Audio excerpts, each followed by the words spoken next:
అందరికీ శుభోదయం.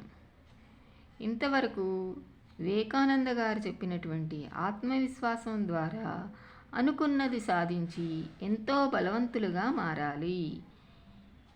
ఆత్మవిశ్వాసమే బలం కదా. దానికి తగిన సంకల్పాన్ని ఏర్పాటు చేసుకుని అనుకున్నది సాధించాలి అని తెలుసుకున్నాం. ఇప్పుడు మనలో ఉన్న ధీశక్తి ఏమిటో వివేకానంద గారి మాటల ద్వారా తెలుసుకుందాం. ఇప్పుడు వివేకానంద గారు చెప్పినటువంటి ధీశక్తి ద్వారా మనం బలహీనులము కాదు, మనలో ఎంతో శక్తి ఉంది, దాన్ని మనం వెలికి తీయాలి. ఎలా అనేటటువంటి విషయాన్ని మనం వివేకానంద గారి మాటల ద్వారా తెలుసుకుందాం. మనకు ఈ జీవితంలో అత్యధికంగా కావలసింది బలం, శక్తి.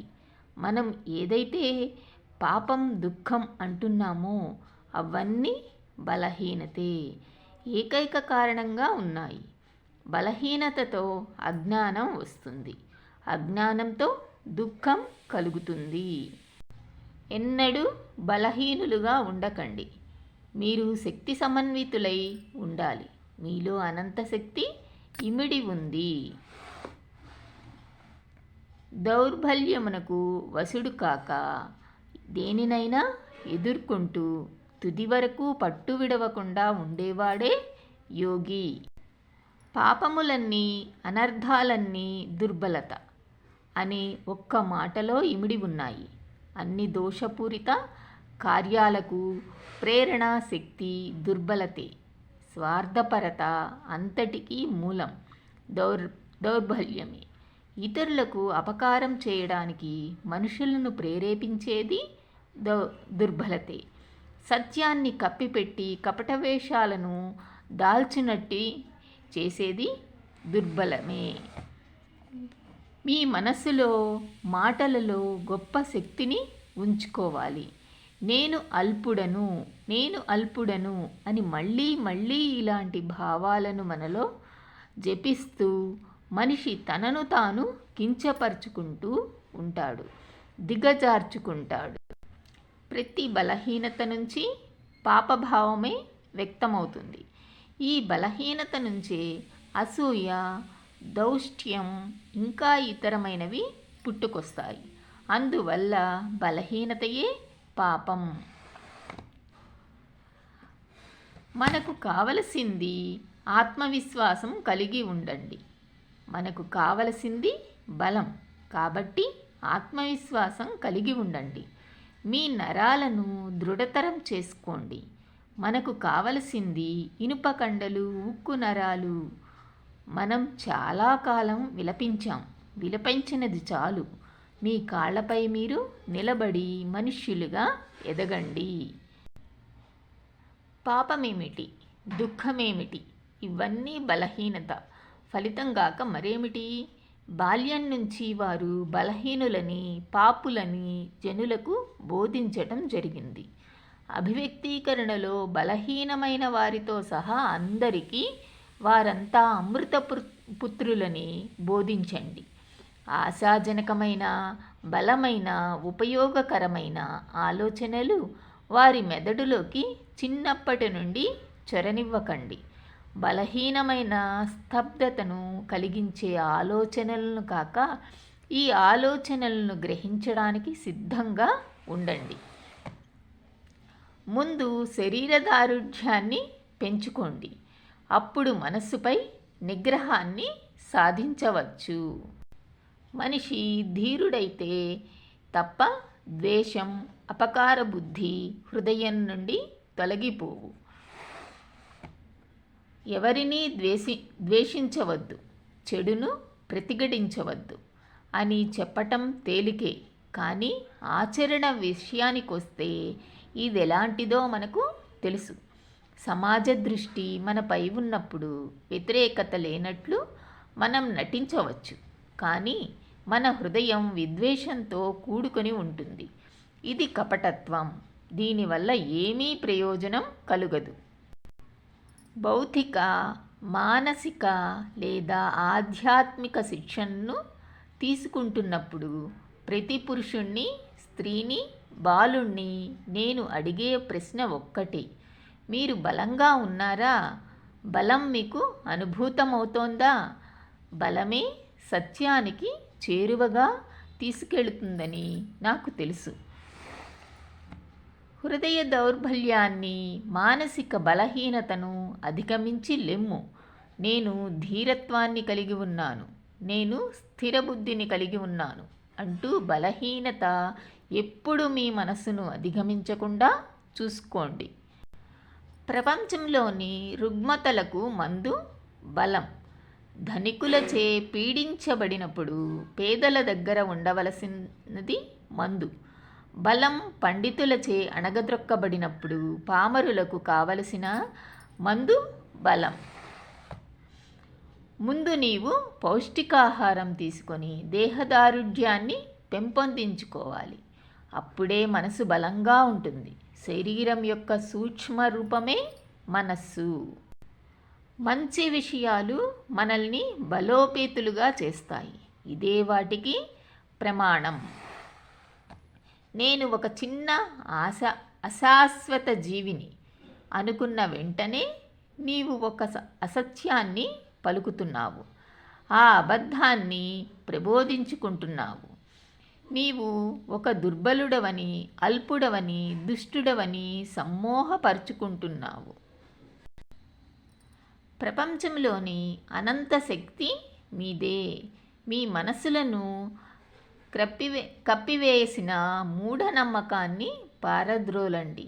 మనం ధైర్యంగా ఉందాం. కొద్ది కొద్దిగా హృదయంలో బలాన్ని నింపాలి.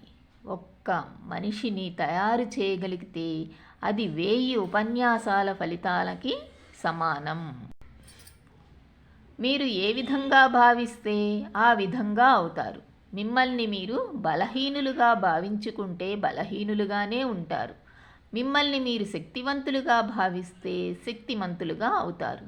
అపవిత్రులుగా మిమ్మల్ని మీరు భావించుకుంటే అపవిత్రులుగా మారతారు. మిమ్మల్ని మీరు పవిత్రులుగా సంకల్పించుకుంటే పవిత్రతను పొందుతారు. మనల్ని మనం బలహీనులుగా కాకుండా బలవంతులుగా, సర్వశక్తిమంతులుగా, సర్వజ్ఞులుగా భావించుకోవాలని ఇది తెలియచేస్తున్నాను. ఉపనిషత్తులు గొప్పవైనప్పటికీ పురాతన ఋషి సంప్రదాయమని డాంబికంగా మనం చెప్పినప్పటికీ మిగతా జాతులతో పోలిస్తే మనం బలహీనులమని, అతి బలహీనులమని నేను చెప్తాను. మన శారీరక బలహీనత మొదటిది. మన బాధల్లో మూడులో ఒక వంతు వాటికి కారణం శారీరక బలహీనతయే. చిలకలాగా మనం చాలా వాటి గురించి మాట్లాడతాం, కానీ వాటిని ఎప్పుడూ ఆచరించం. మాట్లాడటమే కానీ ఆచరించకపోవటం మనకొక అలవాటుగా మారింది. దీనికి కారణం ఏమిటి? శారీరక బలహీనత. ఈ రకమైన బలహీన మనస్సు ఏదీ చేయలేకున్నది. మనం దీనిని బలోపేతం చేయాలి. మీరు సింహాలు, మీరు పరిపూర్ణులు, పవిత్రులు, అనంతాత్ములు. విశ్వంలోని శక్తి అంతా మీలో ఉంది. ఎందుకు విలపిస్తావు మిత్రమా? మనస్సు, కండరాలు రెండూ ఒకేసారి అభివృద్ధి చెందాలి. ఇనుప నరాలు, కుశాగ్ర బుద్ధి ఇది ఉంటే ప్రపంచం మీ పాదాక్రాంతమవుతుంది. శరీర సౌష్ఠవాన్ని కలిగి ఉండండి. ఇతరులకు కూడా బోధించండి. శరీరం, మనసు సమానంగా పెంపొందాలి. శరీర సౌష్ఠవ ఆవశ్యకతను ప్రజలకు తెలియచెప్పినట్లయితే వారంతట వారు దేహదారుఢ్యానికి శ్రమిస్తారు. దేహదారుఢ్యానికై శ్రమిస్తారు. ఆనంద బాష్పాలను రాల్చడానికి కూడా ఇది కాలం కాదు. చాలినంత కాలం ఏర్పడాలి. శుతిమెత్తగా ఉండటానికి ఇది ఎంతమాత్రం సమయం కాదు. ఈ మృదుస్వభావం మనల్ని చివరకు దూది కుప్పగా మార్చి మృతప్రాయులుగా చేసింది. మన దేశానికి ఇప్పుడు కావలసింది ఇనుప కండరాలు, ఉక్కు నరాలు. విశ్వ రహస్యాల్లోకి, గూఢాంతరాల్లోకి చొచ్చుకొని పోయి ఏదో విధంగా ప్రయోజనాన్ని సాధించగలిగే అంటే ఈ క్రమంలో సముద్రపు లోతుల్లోకి పోయి మృత్యువుతో ముఖాముఖి తలపడవలసి వచ్చిన ఏదీ నిరోధించలేని బృహత్ సంకల్పాలు. పుత్రులారా, మీరు గనక ఓ కుంతీపుత్రుడా, దౌర్బల్యానికి దాసోహమనద్దు, అది నీకు తగినది కాదు అన్న సందేశాన్ని ప్రపంచానికి చాటితే అప్పుడు రోగం, దుఃఖం, పాపం మరియు బాధలన్నీ ఈ భూమిపై నుంచి అంతరించిపోతాయి. ప్రపంచానికి నేను చెప్పదలుచుకున్నది ఇదే. బలంగా ఉండండి. బలం అభివృద్ధి జీవన లక్షణాలు, బలహీనత మరణ సంజ్ఞ. బలహీనమైన దాన్ని త్యజించండి, అంటే వదిలిపెట్టండి. అది మృత్యువు. అది శక్తియుతమైతే నరకానికి వెళ్ళినా అయినా దానిని గ్రహించండి. అంటే అది శక్తిగా గనక మారితే మనం నరకానికి వెళ్ళినా దాన్ని మనం తెలుసుకోగలుగుతాము. బలంగా ధీరులుగా ఉండండి. బలంగా ధీరుడిగా ఉన్నవాడు దుర్మార్గుడైనప్పటికీ నేను గౌరవిస్తాను. అతడిలోని ఆ శక్తి ఏదో ఒకరోజు అతడిని చెడు నడత నుండి విముక్తుణ్ణి చేస్తుంది. స్వార్థం కోసం పనిచేయటం కూడా అతడు మానుకుంటాడు. ఇది క్రమంగా అతడిని సత్యానికి చేరువ చేస్తుంది. బలమే వీరాంక్యం. బలమే జీవన సంఖ్య. బలమే ఆశావాహక దృక్పథం. బలమే ఆరోగ్య లక్షణం. శ్రేయస్కరమైన ప్రతిదానికి సంజ్ఞ బలమే. నేను బోధించే వాటిలో ఇది ప్రధానమైనదిగా నొక్కి చెప్తున్నాను. ఆధ్యాత్మిక, మానసిక, శారీరక దౌర్బల్యం కలిగించే దేనిని కూడా నీ కాలి బొటనవేలితో అయినా ముట్టవద్దు. ఈ దేశంలో భేరీలు తయారు చేయటం లేదా? బాకాలు, ఢంకాలు ఈ దేశంలో దొరకటం లేదా? ఈ వాద్యాలలో నుండి వచ్చే గంభీర నినాదాలను మన పిల్లలను విననివ్వండి. చిన్నప్పటి నుండి ఈ కోమల సంగీతాలు విని దేశం దాదాపు అబలల దేశంగా మారిపోయింది. ఇంతకంటే ఇంకేం పతనాన్ని ఆశిస్తున్నావు?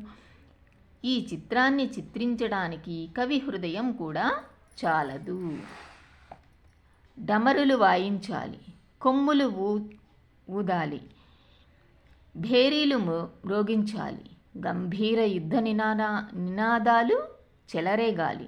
మానవునిలోని సున్నిత భావాలను రేకెత్తించే సంగీతం ఇప్పుడు కొంతకాలం ఆపి ప్రజలు ద్రుపద సంగీతాన్ని వినేటట్లు అలవాటు చెయ్యాలి. గంభీరమైన వేదరుక్కుల మేఘ గర్జనలతో దేశానికి ప్రాణం పొయ్యాలి. ప్రతి విషయంలోనూ వీరోచితమైన పురుషత్వాన్ని పునరుజ్జీవింప చేయాలి. ఈ ఆదర్శాన్ని అనుసరించటం దేశానికి మరియు ప్రజల అభ్యున్నతికి కారణభూతమవుతుంది. విన్నారు కదా వివేకానంద గారు చెప్పినటువంటి మంచి మాటలు. కాబట్టి మనం బలహీనులము కాదు, మనలో ఎంతో శక్తి ఉంది. దాన్ని మనం వెలికి తీయాలి. చిన్నపిల్లలుగా ఉన్నప్పటి నుండే వారిలో ధైర్యాన్ని నింపాలి. మీరు శక్తివంతులు, మీలో తెలివితేటలు ఉన్నాయి, మీరు అనుకున్నది ఏదైనా సాధించగలుగుతారు అని వారిలో ఆశావహజనకమైనటువంటి ఆలోచనలు కలిగించాలి. అప్పుడే వారు పెద్దయిన తర్వాత అనుకున్నది సాధించగలుగుతారు అని మనం వాళ్ళకి చెప్తూ వాళ్ళని గొప్పవాళ్ళుగా తయారు చేయటానికి పూనుకోవాలి.